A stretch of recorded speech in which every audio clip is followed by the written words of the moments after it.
Hello and welcome to this week's Mistress M. Now, we've had a couple of letters and they're interesting to say the least this week. Boo doesn't agree, but Flash does, don't you, darling? Yes? Okay. Alright, so here's the letter. This girl and I had a thing a while back that ended when she decided to fuck her ex. Now she calls me and hangs up without saying anything. Well, okay, might or might not be her. Hates me one minute, then loves me the next. Well, that's the tragedy of breakups. Apart from screaming "fuck off" in her face, which did not work. Really? That didn't work? Okay. I also got her fired from her job and made the majority of her friends turn on her. All this failed and she is still psychotic.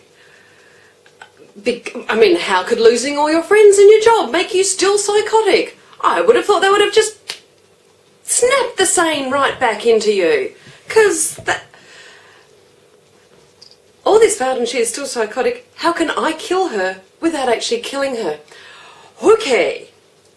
Who's got the problem here?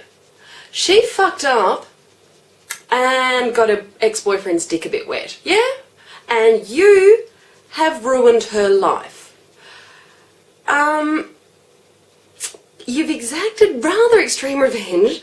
I would have thought it'd be time for you to be moving on or getting help. Look, I'm not advocating people should be unfaithful. They shouldn't. If you have promised to be monogamous, then you should be monogamous. It's a promise that you've chosen to make. If you're in a polyamorous relationship or whatever, that's a whole different deal. But shit happens.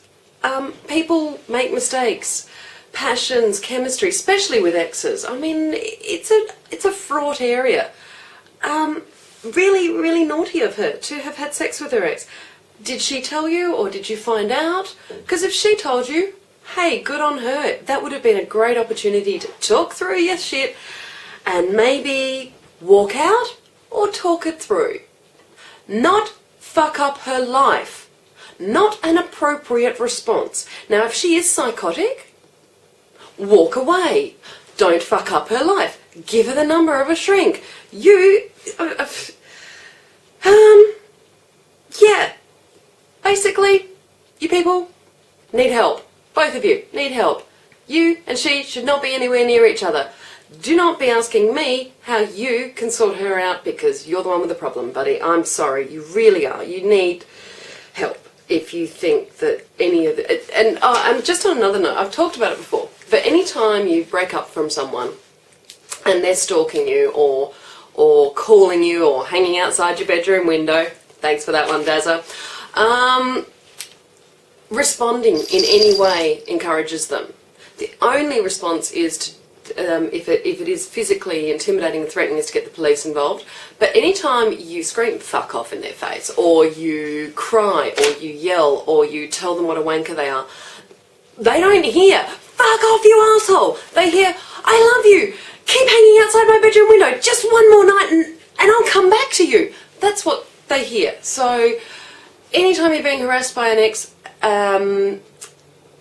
picking up the phone, answering them, telling them it just encourages it, so cut it right off.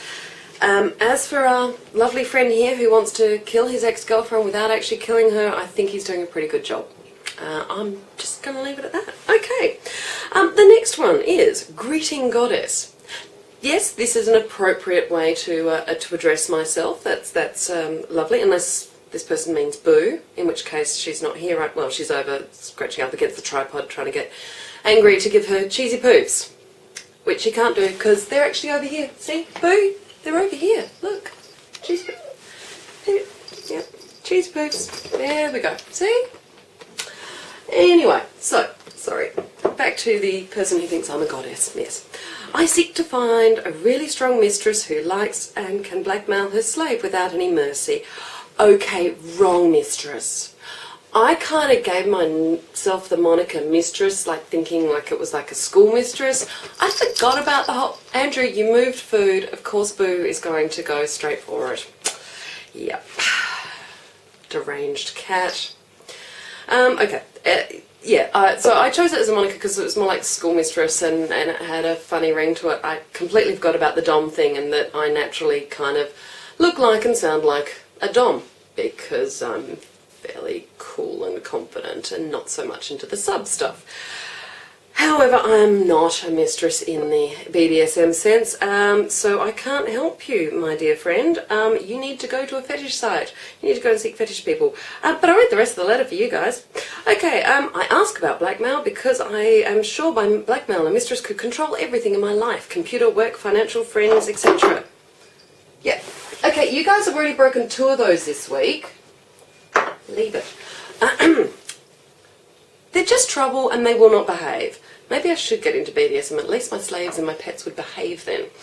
Okay, so I seek to be forced without mercy in everything in my life and have the best way to let my mistress have total power and forced without mercy, blackmail, blah blah. Yeah, look, I'm not your gal. I'm sorry. There are plenty of girls out there who can do a really stunning job on the whole dom thing, and I suggest you go find them. We've talked about FetLife before, we've talked about going through Adult Matchmaker, Saints and Sinners, Malasty, all those sorts of people. They'll be fantastic help for you. Now, last one, and all the cats have gone. They've left me and I'm talking about food. Okay, this last letter is, I have a girlfriend who loves it when we are nude in the kitchen while we cook. Ooh, safety, health and safety issues right there, kids. Really dangerous. Anyway, he goes on. I would love to do so, but it's more the fact that I'm more candlelit outdoors, barbecue fire pit type cooker because of the primal feeling of fire and lovemaking. Yeah, fluorescent lighting in the kitchens, it's a bitch. I'm not sure what your problem is here. Both are dangerous. Anytime you got fire and lovemaking and distraction and things cooking, your dinner could get burnt really easily. Failing that, your bits could get a little bit fried, and that would be bad. You know, hot fat. I think no to kitchen sex. Benches, sure. You know, after you've been cooking or before, the bench is a great height for new and exciting positions. But yeah, food and sex do mix, but hot fat and naked bodies don't. That's pretty much it. Put an apron on. Okay? Alright, well look, that's been me for this week. Your homework, you're never going to believe it, is to love yourself, touch yourself, and be good to each other. Have a great week. Bye.